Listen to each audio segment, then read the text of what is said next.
प्रेरणास्पद कथा YouTube channel पर मैं धनंजय जैन आप सभी का हार्दिक स्वागत करता हूं। दोस्तों, एक वृद्धा पंचत्व को प्राप्त हो गई, अर्थात कराल काल के गाल के अंदर समाविष्ट हो गई, मर गई। यमराज उसे लेने आए।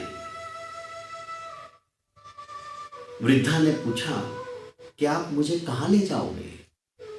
यमराज ने कहा, तुम कहां जाना चाहती हो? वृद्धा ने कहा, दो ही तो जगह है, या तो स्वर्ग या नर्क। इन दोनों में से तुम मुझे कहां ले जाना चाहते हो? यमराज ने कहा, इन दोनों में से मैं तुम्हें कहीं नहीं ले जाऊंगा। तुमने इतने अच्छे कर्म किए हैं कि मैं तुम्हें साक्षात प्रभु धाम में ले जाना चाहता हूं और वहां ले जाने के लिए आया हूं। वृद्धा बड़ी खुश हुई, प्रसन्नता का पारावार नहीं रहा। उसने कहा, यमराज जी, मेरी एक इच्छा है, एक अभिलाषा है। मैंने धरती पर सुना है स्वर्ग और नरक के बारे में। मैं देखना चाहती हूं स्वर्ग कैसा होता है, नरक कैसा होता है। यमराज ने कहा, देवी, तुमने कर्म इतने अच्छे किए हैं, इतने शुभ कर्मों का तुमने उपार्जन किया है, यह इच्छा मैं तुम्हारी अवश्य पूरी कर देता हूं। हम स्वर्ग और नरक के रास्ते से ही प्रभु धाम को पहुंचेंगे। चलो चलते हैं। सबसे पहले दोनों नरक में पहुंचे। नरक में देखा, चारों तरफ त्राहिमाम त्राहिमाम हो रहा था, कोई सुखी नहीं था, यातनाएं झेल रहे थे। जो जो दृश्य हमको नरक के बारे में हमने पूर्वजों से सुना है, ग्रंथों में पढ़ा है, वही सब कुछ नजर आ रहा था। 300 फीट ऊंचाई पर एक कढ़ाई, जिसमें स्वादिष्ट खीर बन रही थी, पर वहां के नरकवासी जितने भी थे कृशकाय थे। एक को वृद्धा ने पूछा कि भाई, तुम्हें यहां खाने को नहीं मिलता है क्या? क्यों ऐसे दुबले पतले हुए जा रहे हो? उसने कहा कि जब से हम यहां पर आए हैं, हमने खाना नहीं खाया। क्यों? इतनी स्वादिष्ट खीर ऊपर बन रही है, इसकी खुशबू से ही मजा आ रहा है। उसने कहा, ये 300 फीट ऊंचाई पर है, कैसे लेंगे हम? वृद्धा को यमराज ने कहा, चलो, व्यर्थ की बातों में समय मत व्यतीत करो, हमारे पास कम समय है, हमें अभी स्वर्ग भी जाना है और उसके बाद हम उस परम पिता परमेश्वर के धाम पर पहुंचेंगे। वृद्धा वहां से चल पड़ी। यमराज और वृद्धा स्वर्ग के द्वार पर पहुंचे।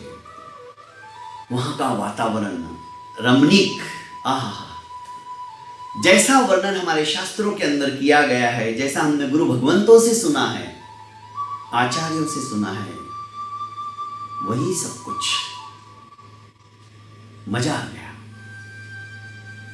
पर देखने जैसी बात यहां पर भी वैसी ही थी जैसी कि नरक में।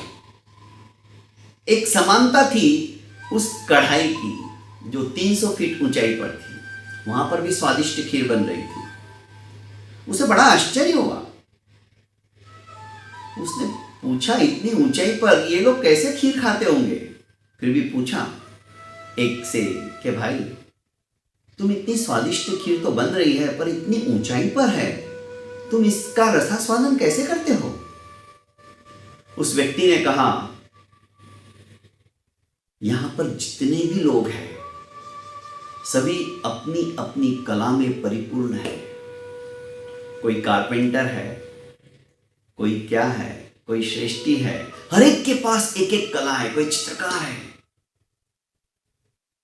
कोई सुंदर नृत्य करता है। ऐसा कोई व्यक्ति नहीं है जिसके पास की कोई कला ना हो।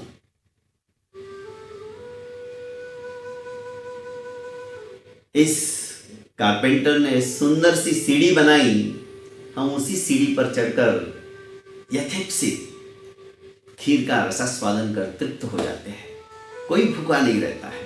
और ये खीर ऐसी है, एक बार खा लेने के बाद आदमी को कई वर्षों तक भूख भी नहीं लगती है, इतनी स्वादिष्ट है।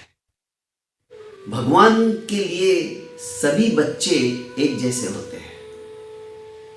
कुछ बच्चे अकर्मण्य होते हैं, कुछ बच्चे अपने अच्छे कर्मों के द्वारा यहाँ पर आते हैं।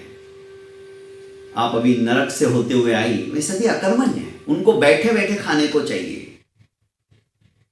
बाप दादा की कमाई जो उपार्जित की थी उसी पर वे गुलछर्रे उड़ाना चाहते हैं, मौज मस्ती करना चाहते हैं।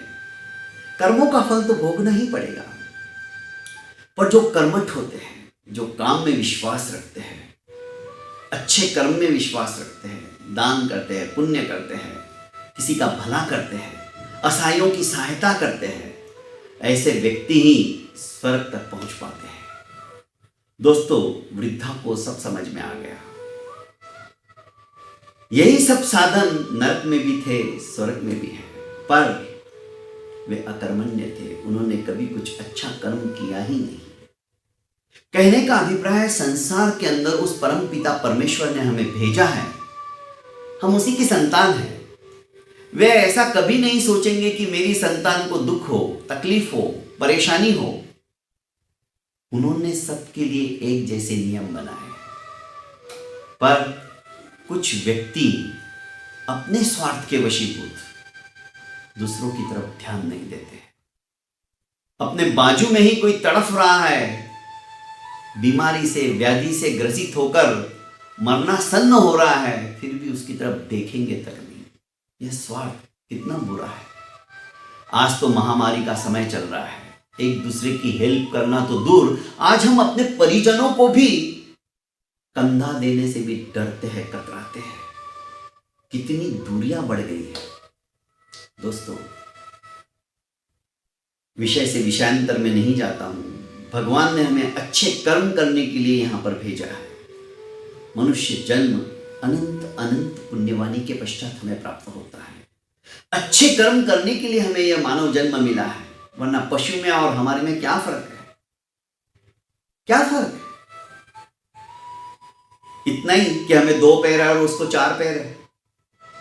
नहीं, हम सोच समझ सकते हैं, विचार करने की बुद्धि हमारे अंदर है, भीतर है। हम अच्छे कर्म कर सकते हैं, बस इसीलिए हमें मानव जन्म मिला है। इसको ऐसे ही व्यर्थ न गवाएं। बहुत बहुत धन्यवाद।